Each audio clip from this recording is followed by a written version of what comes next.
Alright, welcome back to another Art of War 3 replay. I'm your host, John Cena, and today we're going to be doing a clan 2v2 battle. I'm going to be the green player, my ally Vinith is going to be the blue player. So let's go ahead and get into it. We're going to get some scouting in. We can see some riflemen coming from the yellow player, so we know we're facing off against two resistance players. So we're continuing to grab containers around the map so we can get some early base development and resources. We also want to deny those containers from the resistance players as much as possible. So I'm getting some infrastructure down. I'm already HQ2. I'm trying to get 5 supply centers out, and I'm gonna go for a little bit different of a strategy for this battle because I faced off against the yellow player before, and the last time I did I got crushed because the yellow player outproduced me to HQ4 and went for a mass Jaguar, Porcupine, Chameleon army, and I was not able to counter. So we're going to do something a little bit different, and you'll see a little bit later in the video. Meanwhile, my ally is producing some units here for security and is teching up to HQ2. My ally is a little bit slower on the development than I am. I'm going to get put down a couple bunkers to try and deny scouting. This is essential for the strategy that I'm going to choose. We can see here a couple coyotes coming in, one from the red player, one from the yellow player. I'm going to try and counter with an assault. Not going to do much though. My assault's going to get cleaned up, and yellow's going to get a nice scout onto my base. Luckily, I haven't put down any additional production factories yet. I'm just going to go straight for HQ3 before I start putting down more production facilities. My bunker's trying to kill off the coyote. Not going to be successful though. Meanwhile, that red coyote is doing some harassment on the barracks. We got an assault coming out to try and counter that coyote. So I'm going to upgrade my assault vehicle factory to HQ2. And meanwhile, while that's happening, we got 2 more coyotes coming in from the red player. Those coyotes are going to move to the back of the base. They're just doing some harassment and also checking out to see what my ally is up to. So my allies dropped down a bunker and is dropping down a second bunker. Looks like they're going to be setting up a front to deny further scouting. And this coyote is going to come in and move into the back of the base. Looks like those previous 2 coyotes were cleaned up, and this bunker is continuing to fire on this other coyote. So we've seen quite a few coyotes from the resistance players so far, so it's possible that red might go for a rush. We're not sure yet. We can see here I've got 2 assault vehicle factories coming down, and those assault vehicle factories are so I can go for mass hammers. So that's going to be my strategy. I'm going to try to rush for mass hammers and see what happens. I'm going to upgrade some barracks as well, get some mass heavy assaults as well. Here comes a rush from the red player. That's grenadiers and a coyote. That bunker is going to go down. Looks like we got some pressure on my ally. My ally is going to need to respond if we're going to stay in the game here. So my ally has 2 fortresses so far. I was looking at this initially. I wasn't sure if this was going to be enough to counter. Here comes the fortress though, and it is cleaning up those grenadiers very nicely. And the fortress is going to go down, but this red player's rush is down to just a couple grenadiers and a coyote. This is going to be no problem.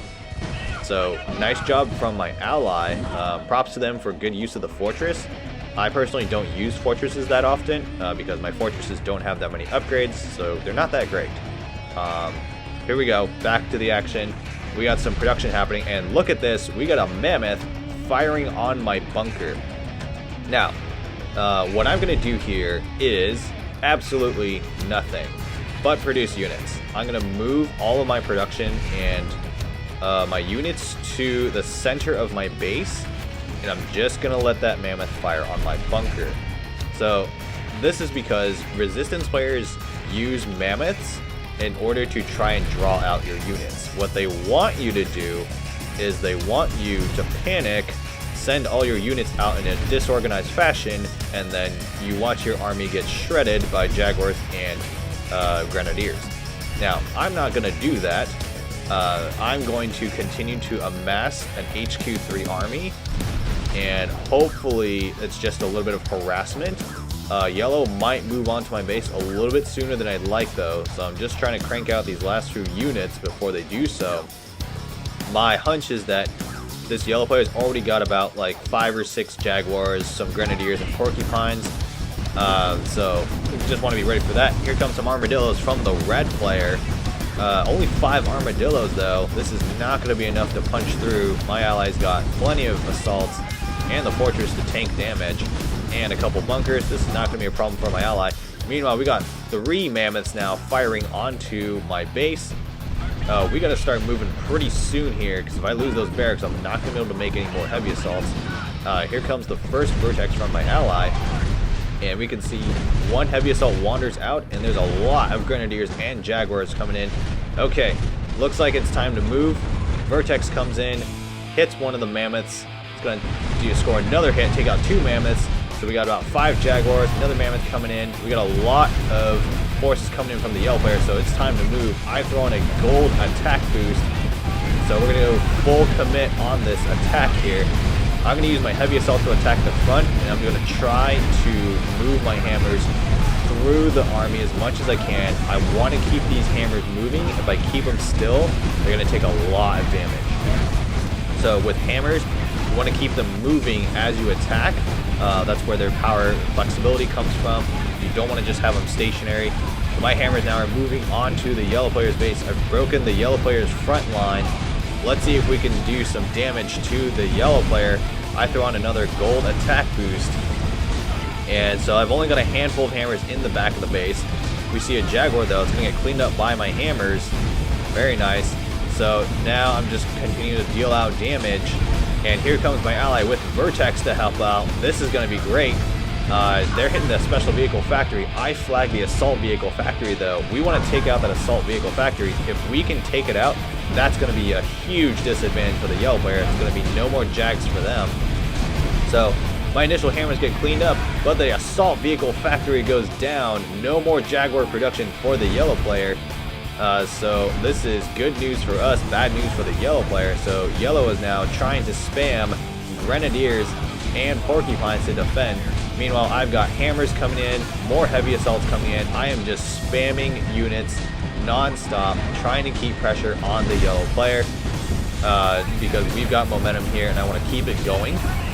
So I've got more reinforcements coming in. I start to mix in some regular assaults to deal with the grenadiers.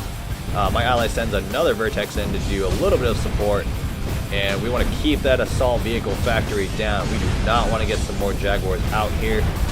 Special vehicle factory goes down, assault vehicle factory goes down, and now my opponent is starting to lose a lot of their infrastructure now. Yellow's in danger.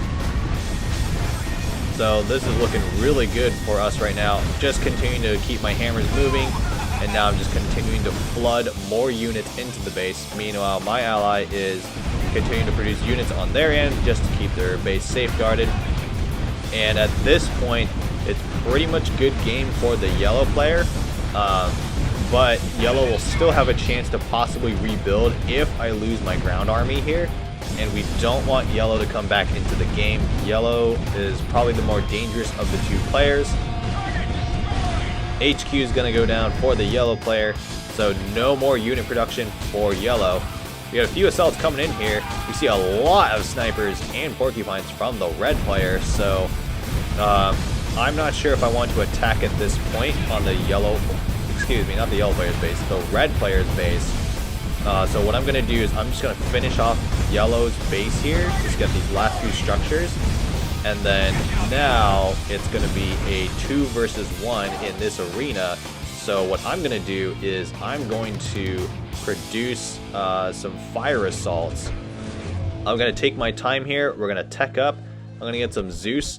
And I'm going to get some torrents as needed. And meanwhile, I'm just going to start producing fire assaults to mix in. My ally here is just continuing to build some infrastructure. So my ally tells me to attack. I'm not sure what red has, so I tell my ally to go scout. So my ally sends 1 vertex over. Let's see what the red player's got. It's got armadillos, a lot of porcupines, and it looks like they're HQ3 with 8 supply centers.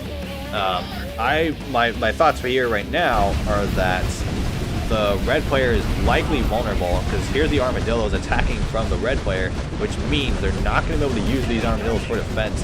These armadillos are just getting shredded by my ally. My ally is doing a good job defending, and it's got these vertex to take care of the armadillos, so this is going to be no problem for my ally.